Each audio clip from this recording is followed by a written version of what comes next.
နွားရဲ့ကျင်ငယ်နဲ့ရေချိုးကနွားနို့ကိုအစိမ်းတောက်ပြီးပြာမုံတွေကိုလိမ့်ကျန်ကြတဲ့လူမျိုးစု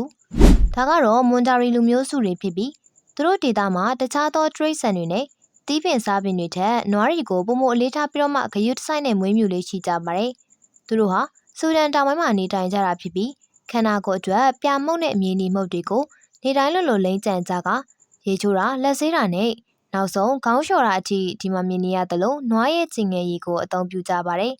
ကြားရတာနဲ့နည်းနည်းလေးတော့ထူးခြားနေတယ်ဆိုပေမဲ့လက်မသွားပါနဲ့အောင်နောက်ထပ်ပို့ပြီးအံ့ဩစရာတစ်ခုကိုပြသပေးမှဖြစ်လို့ပါ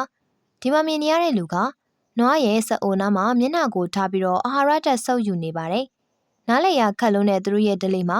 ဒါကိုနမဲကြီးစကင်းခဲ့တဲ့နီလန်းတစ်ခုလို့တောင်ခံယူထားကြပါသေးတယ်ဒါအပြင်နွားနို့ကိုအခုလိုမျိုးဓာတ်ရိုက်အစိမ်းတောက်တာမျိုးတွေလည်းပြုလုပ်ကြပါတယ်ဒီဘဝမှာမောင်းကိုချစ်ဖို့မွေးဖွားလာပါတယ်လို့ကြွေးကြော်နေတဲ့မမတွေဟာတကယ်လို့များမွန်ဂျာရီမျိုးနဲ့ဝင်နေအဖြစ်နောက်ဘဝမှာပြန်ပြီးတော့မွေးဖွားလာခဲ့ရင်ဘယ်လိုမျိုးဖြစ်နေကြမယ်လို့ပရိသတ်တို့တွေးမိပါသလဲနော်